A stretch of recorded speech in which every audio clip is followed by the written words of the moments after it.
اور خدا کے بندے سے نیکی کر کے صلہ کا بھی گمان اور صلہ کی سوچ بندوں سے رکھتا ہے.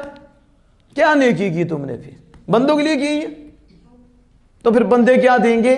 کتنی دیر دیں گے؟ میں نے اتنے سال اس سے کی تو اس نے مجھے صلہ نہیں دیا. ہمیں کہا اس لیے صلہ نہیں ملا کہ نہ رب ملا نہ یہ دنیا ملی، نہ یہ دنیا ملی. اور کمینے دنیا کے لیے کرتا رہا تو یہ دنیا میں نہیں ملی، ذلیل ہو گیا. تو خالق کائنات کے لیے کر کے تو دیکھ، اللہ کے لیے کر کے دیکھ، پھر جو رب دے گا کچھ دے ہی نہیں سکتا. اور پھر وہ دنیا داروں کے دروازے پہ تمہیں جانے نہیں دے گا. تجھ پہ کرم فرمائے گا، تجھ پہ فضل فرمائے گا. فرماتا ہے اور نیکی کر، اور یہ بھی جان کے میں جانتا ہوں، میں جانتا ہوں. کیا مطلب؟ تو جس کے لیے کر رہا ہے اس کے علم میں ہے، وہ تمہیں ضرور اس کی جزا دے گا، ضرور بدلہ دے گا. یہاں پتہ نہیں بدلہ ملتا ہے یا نہیں ملتا، لیکن خالق کائنات سے ضرور ملے گا. سمجھ آ رہی ہے؟ تو نیکی کر کے کیا کرنا ہے؟ اور کس کو یاد رکھنا ہے؟ کس کو؟ گناہ کو. موت سے یاد رہی تھے، گناہ تو سب نہیں. گناہ کو یاد رکھنا ہے، نیکی کو یاد نہیں رکھنا. کس کو؟ پھر بولو، کس کو یاد نہیں رکھنا؟ نیکی کو یاد نہیں رکھنا. اور کس کو یاد رکھنا ہے؟ اگرچہ نیک بھی ہو پھر بھی اپنے آپ کو کیا سمجھے؟ میں گناہ گار ہوں. تو اس تصور سے زبان سے استغفر اللہ ہو جائے. کیا ہو جائے؟ اور تسبیح سنت مصطفیٰ ادا ہو جائے، 100 دفعہ ہو جائے، 70 بار ہو جائے، صبح بھی ہو شام کو بھی ہو، استغفار ہو، توبہ ہو. پھر دیکھو کتنا نور آتا ہے اور کتنا سرور آتا ہے. اللہ عز و جل کے فضل سے دنیا بھی بہتر ہو جاتی ہے، اس کی آخرت بھی بہتر ہو جاتی ہے. جب دل جھکے اور زبان پہ تسبیح ہو پھر نور پہ نور ہوتا ہے. اس کی سمجھ آئی استغفار کی؟ تو حکیم لقمان علیہ رحمت الرحمن نے یہ بات لکھ دی کہ 3 کلمے ہیں، ایک خدا کو یاد رکھنا ہے، اور دوسرا موت کو یاد رکھنا ہے، تیسرا نیکی کر کے پل جانا ہے. یہ کرنا ہے.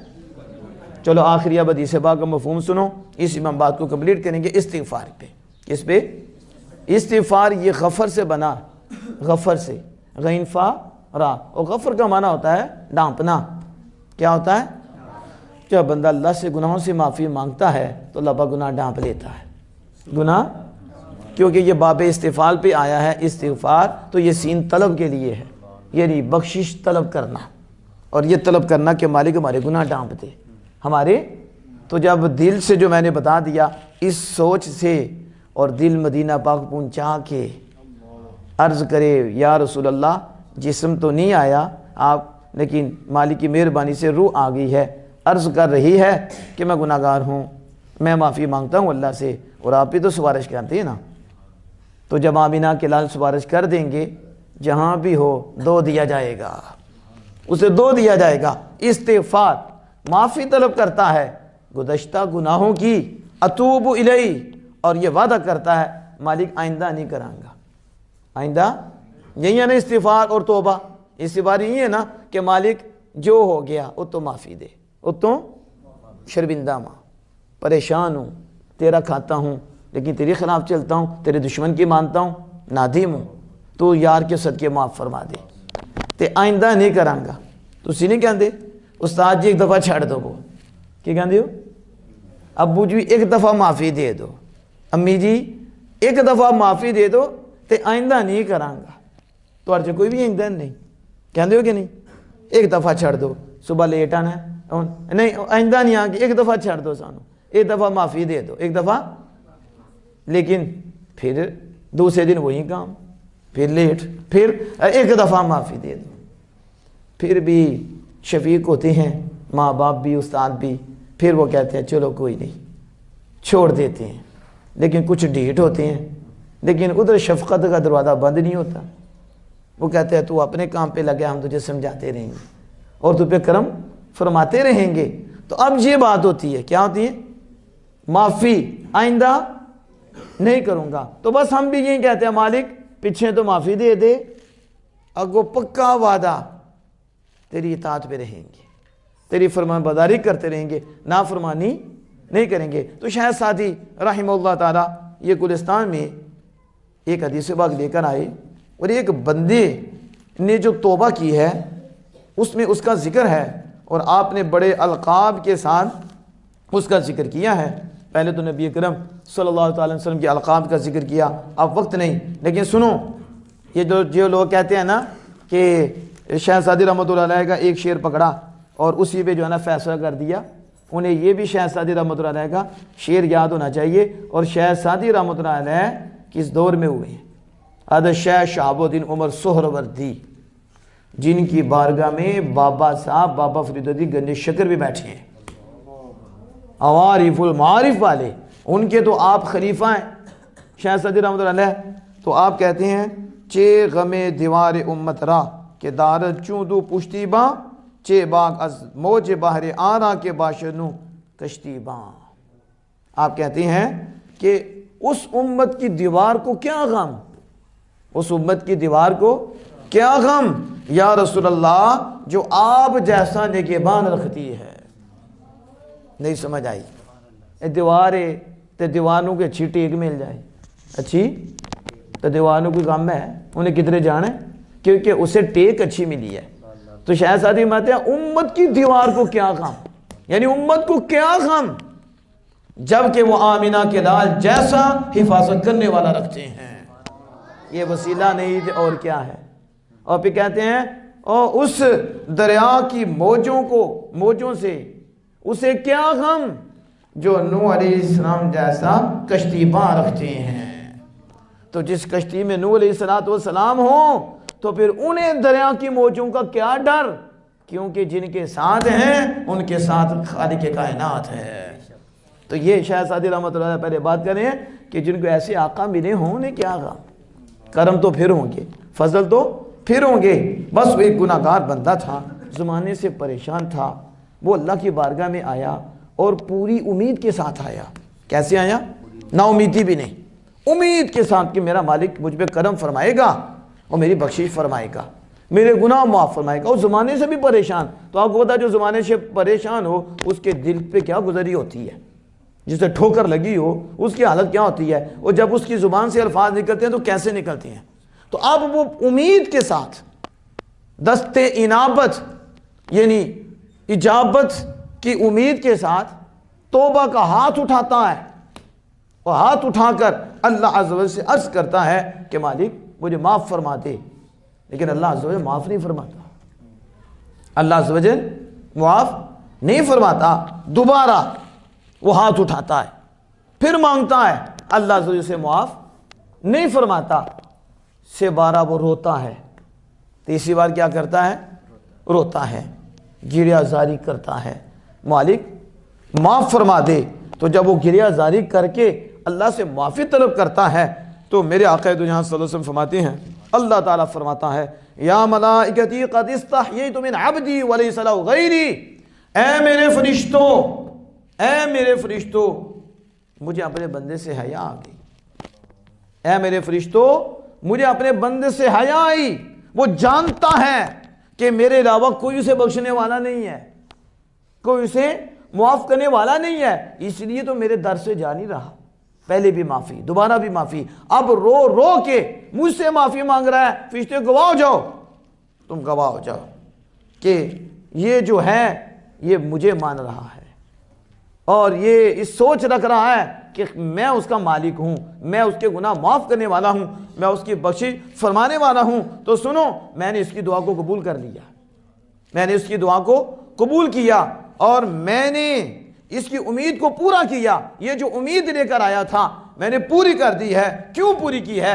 کہ یہ دعا بہت کر رہا تھا اور رو رہا تھا۔ کیا کر رہا تھا؟ دعا بھی کر رہا تھا ساتھ رو رہا تھا۔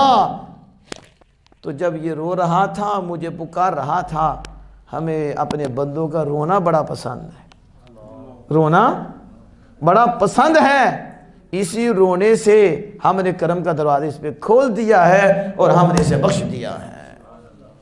اب سنو کیسے بخشش ہوئی؟ رونے سے۔ کیسے؟ آج دیکھو نا ہمیں رونا ہی نہیں آتا، توبہ کرتے ہیں ہنس رہے ہوتے ہیں، یہ توبہ ہے؟ نعوذ باللہ من ذالک۔ استغفار کر رہے ہیں، منہ کبھی ادھر کبھی ادھر، دعا کریں ਅਸਤਗਫਿਰullah ਤੇ ਕਦੀ ਉਹਨੂੰ ਦੇ ਦੇਣੇ, ਕਦੀ ਡੱਬੇ ਨੂੰ ਦੇ ਦੇਣੇ, ਬਿਰਿਆਨੀ ਦਾ ਆ ਰਿਹਾ,